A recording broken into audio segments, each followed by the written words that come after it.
بسم اللہ الرحمن الرحیم۔ خواتین و حضرات، میں ہوں رابعہ عثمان اور آپ سب کو السلام علیکم۔ زمانہ قدیم میں حضرت ابراہیم علیہ السلام کے بھتیجے حضرت لوط علیہ السلام کو اللہ تعالیٰ نے نبوت عطا فرمائی۔ اللہ تعالیٰ نے انہیں ایک بستی سدوم اور اس کے گرد و نواح میں بھیجا۔ یہ علاقہ آج کے اردن اور فلسطین کے درمیان بحیرہ مردار کے قریب تھا۔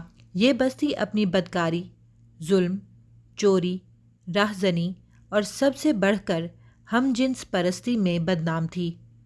وہ مرد مردوں کے ساتھ اور عورتیں عورتوں کے ساتھ جنسی عمل کرتی تھیں۔ یہ وہ گناہ تھا جو دنیا میں سب سے پہلے اسی قوم نے ایجاد کیا۔ ویڈیو میں آگے بڑھنے سے پہلے اگر آپ ہمارے چینل پر نئے آئے ہیں تو برائے مہربانی ہمارا چینل رابعہ عثمان اسلامک ٹاکس کو سبسکرائب کر لیں تاکہ آنے والی تمام ویڈیوز کی نوٹیفیکیشن آپ کو مل سکے۔ حضرت لوط علیہ السلام دن رات ان کو سمجھاتے، اے میری قوم، تم ایسی بے حیائی کرتے ہو جو تم میں سے پہلے دنیا میں کسی نے نہیں کی۔ سورہ اعراف آیت نمبر 80۔ لیکن وہ لوگ ہنسی مذاق کرتے اور کہتے، اے لوط، اگر تم سچے ہو تو اللہ کا عذاب لے آؤ۔ سورہ عنکبوت آیت نمبر 29۔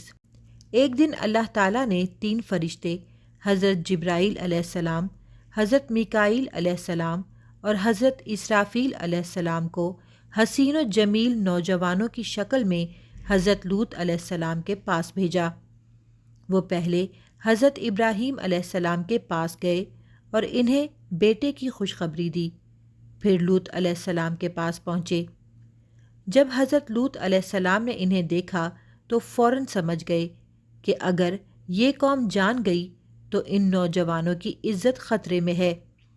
انہوں نے انہیں اپنے گھر میں پناہ دی اور اپنی قوم سے چھپایا۔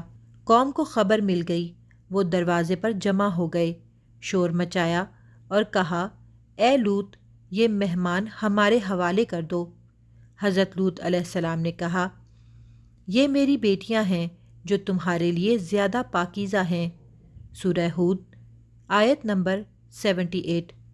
لیکن وہ باز نہ آئے اور دروازہ توڑنے لگے۔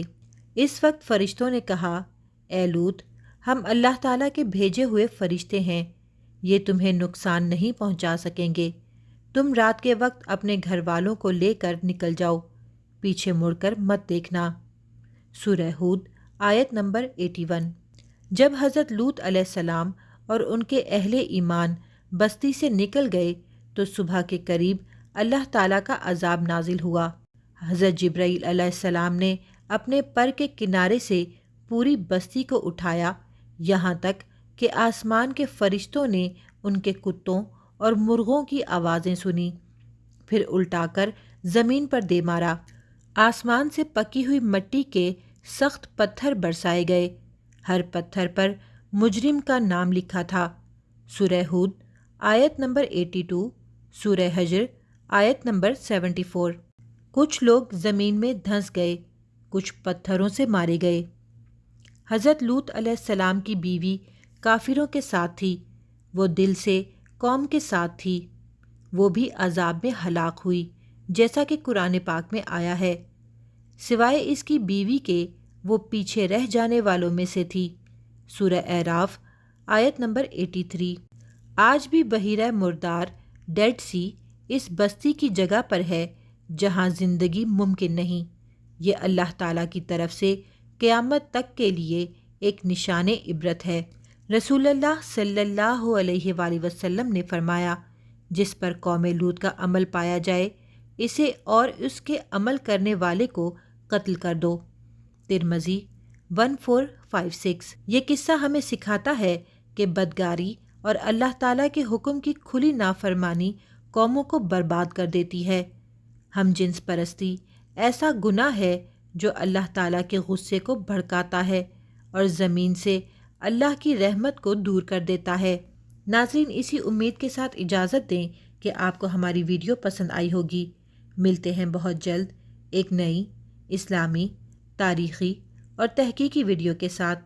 دیکھتے رہیں رابعہ عثمان اسلامک ٹاکس۔ اللہ رب العزت آپ کا حامی و ناصر ہو۔